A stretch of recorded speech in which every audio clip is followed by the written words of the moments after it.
हमारे बीच मुंबई की एक मशहूर शख्सियत जनाब हारून मोदावाला साहब मौजूद हैं। आप all India Muslim personal law board के मेंबर हैं और एक जानी मानी शख्सियत हैं। और हारून मोदावाला साहब, आप बहुत बहुत स्वागत है। अस्सलाम वालेकुम वरहमतुल्लाहि वबरकातुहू। वालेकुम अस्सलाम वरहमतुल्लाह।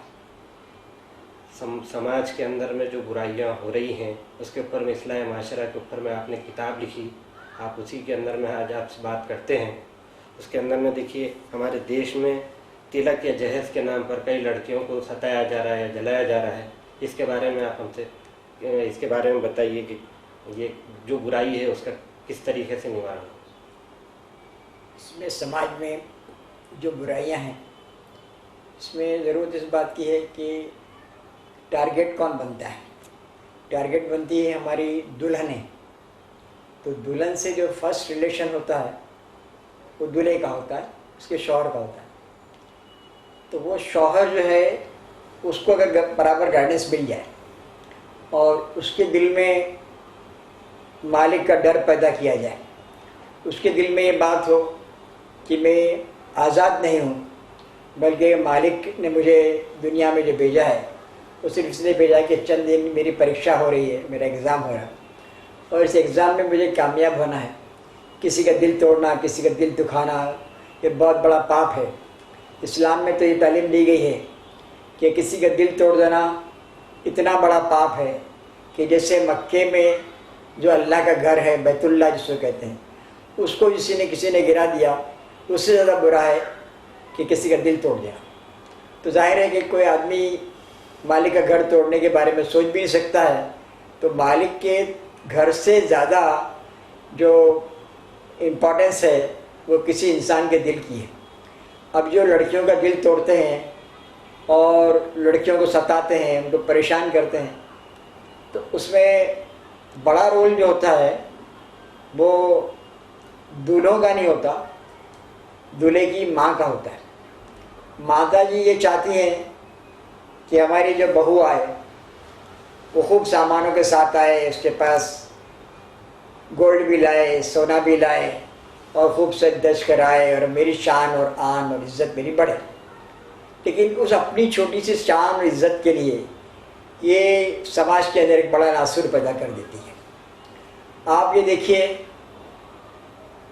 कि हमारे समाज में, हमारे भारत देश में लाखों बेटियां जो हैं वो खून के आंसू रोती हैं क्योंकि उनके माँ बाप के पास जहेज़ में देने के लिए कुछ भी नहीं। लोग आहें भरते हैं, रोते हैं और मालिक के सामने प्रार्थना करते हैं, दुआएं करते हैं कि मालिक जो है हमारी बेटी का हाथ पीला कर दे। लेकिन जो जहेज़ के लालची समाज के नासूर लोग जो हैं, ये जहेज़ की वजह से, जहेज़ की डिमांड की वजह से उन लड़कियों को कबूल करने के लिए तैयार नहीं होते। और फिर ये नहीं कि अगर किसी आदमी ने परेशान होकर यहाँ वहाँ से कर्ज लेकर अपना घर बार बेचकर भी अगर जहेज़ का सामान दे दिया तो लालच और बढ़ जाती है।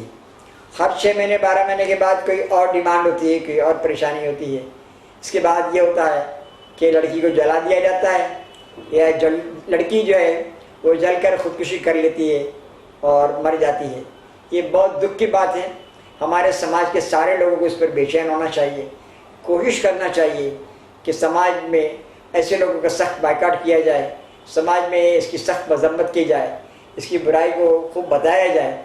ख़ास करके मुसलमान जो मस्जिद के इमाम हैं उनके लिए तो बड़ी ज़िम्मेदारी है कि ये मस्जिद के अंदर जो नमाजी आते हैं उसके बारे में अल्लाह हमको पूछेगा कि आपने इन नमाजियों को क्या मैसेज दिया। नमाजी मस्जिद में आए, उसके अगर दिल में ये बात बिठा दी जाए कि जो बच्चा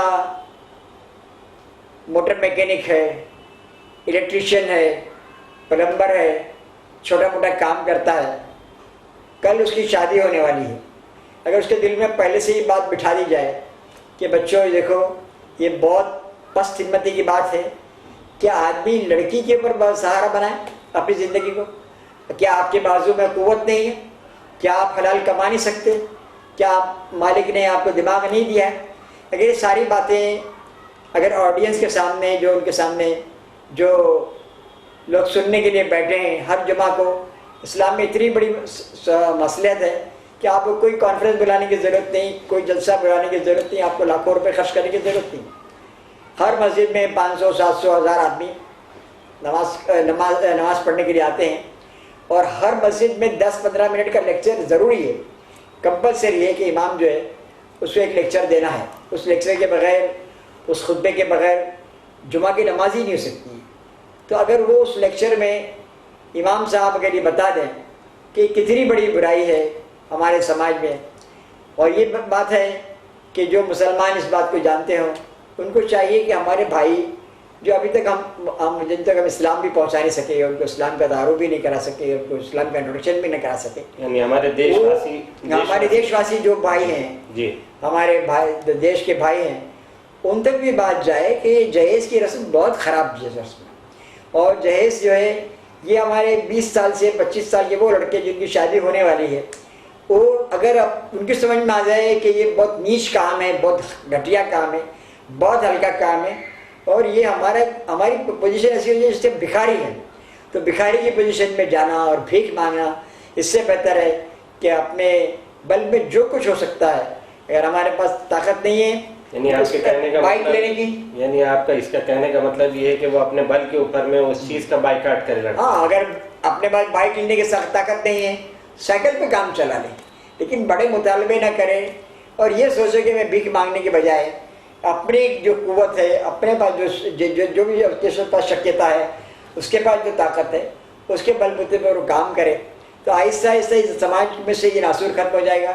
चाहे वो तिलक के नाम से हो, चाहे जहेज़ के नाम से हो, चाहे कोई भी डिमांड के नाम से हो।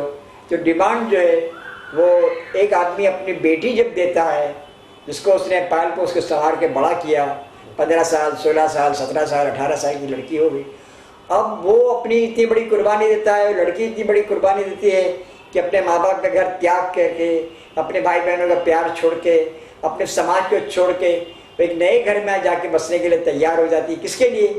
ताकि अपने शौहर के दिल को खुश करे।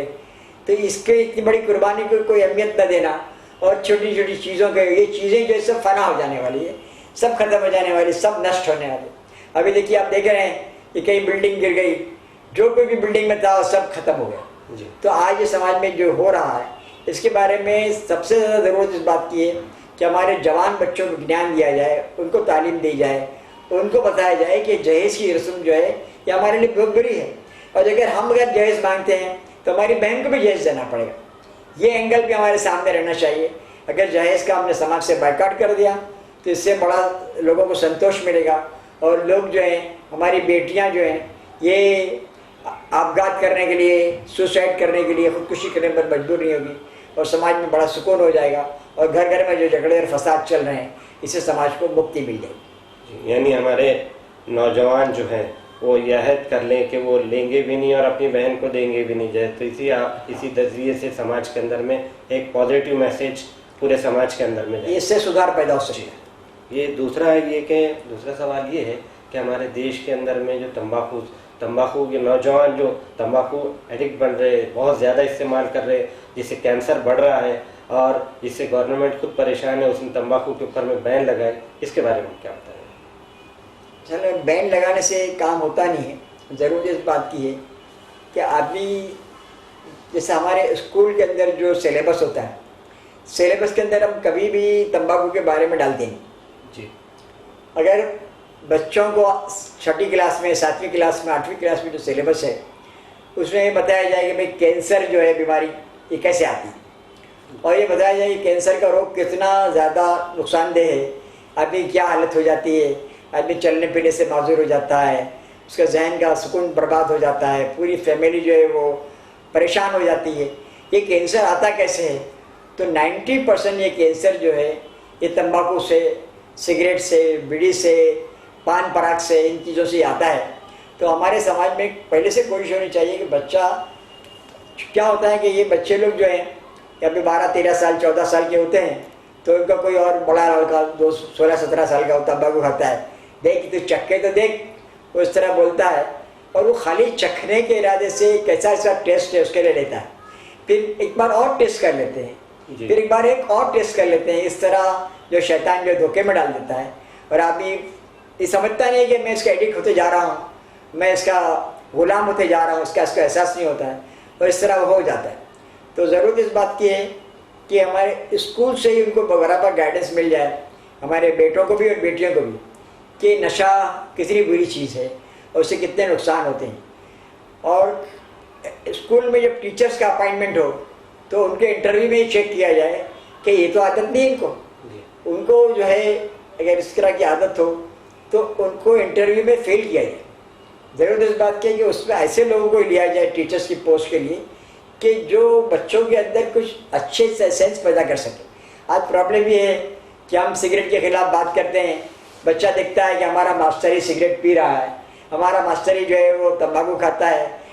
अभी गुटखा को गवर्नमेंट ने बैन किया है, लेकिन गुटखा के सेल में कोई फर्क नहीं पड़ा। आप देखो देखिए, आपने तंबाकू को भी बैन किया है। हाँ, तंबाकू को बैन किया है। क्या सिगरेट के हर बॉक्स पे लिखा होता है कि ये बहुत हार्मफुल चीज़ है, लेकिन इससे कुछ नहीं होता है। ज़रूरत इस बात की कि हमारा जो बच्चा स्कूल में जा रहा है उसी वक्त से उसके अगर जहन में डाल दिया जाए, छोटी सी उम्र के अंदर में उन लोगों को उनको पहले से मालूम है, टेस्ट करने से पहले मालूम है टेस्ट करने की चीज़ नहीं है जी।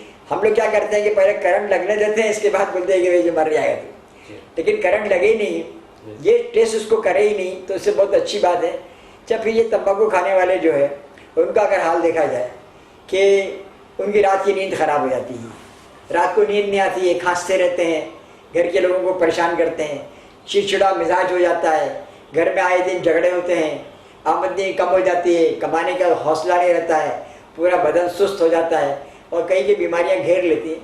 ये सारे नुकसान जो है ये अगर तमाम समाज के अंदर लोगों को बताए जाएँ, और फिर इसके अलावा ये कि जो किसी को अगर आदत हो गई है तो आदत छोड़ने के लिए भी हमारे गवर्नमेंट हॉस्पिटल्स के अंदर बाकायदा उसकी टेबलेट्स मिलती हैं, उसकी गोलियाँ मिलती हैं, काउंसलिंग सेंटर्स हैं, काउंसलिंग सेंटर्स हैं उसके लिए जी। तो वहाँ जाकर काउंसलिंग कराएं। और इसीलिए पूरी कोशिश करनी चाहिए, जितने भी NGOs हैं समाज में जो काम कर रहे हैं सुधार का, उनका ये फ़र्ज़ बनता है कि वो कोशिश करें। अभी एक बच्चा जो आया है आपके पास, एक माँ आई है आपके पास दवा लेने के लिए, तो दवा लेने के लिए आई है, आप उसको दवा तो दिला देते हैं, लेकिन आप उसके घर के हालात पूछते नहीं कि घर में कितने बच्चे हैं आपके।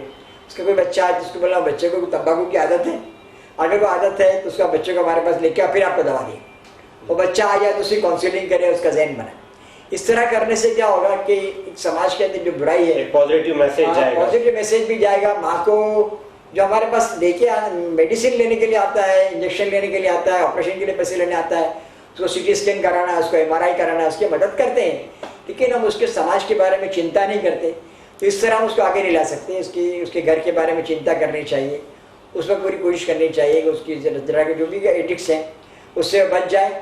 और इस्लाम में तो ये सब चीज़ें हराम है जी। इस्लाम ने तो सब चीज़ों को हराम दिया, करार दिया कि इस्लाम जो बिल्कुल एक नेचुरल आइडियोलॉजी है, वो इस तरह चाहता है कि इस्लाम कोई आदमी जो है कोई गलत चीज़ इस्तेमाल न करे, ताकि उसका दिमाग जो है काम बराबर करे, वो समाज के लिए एसेट बने, समाज के लिए वो नुकसान देना बने। जी। हारून साहब अब हमारे स्टूडियो में आए, हमारे से बातचीत की, आपका बहुत बहुत शुक्रिया। 1 to 1 स्कूप के अंदर में हम मिलेंगे और एक नई शख्सियत के साथ। आप देखते रहिए 1 to 1 स्कूप।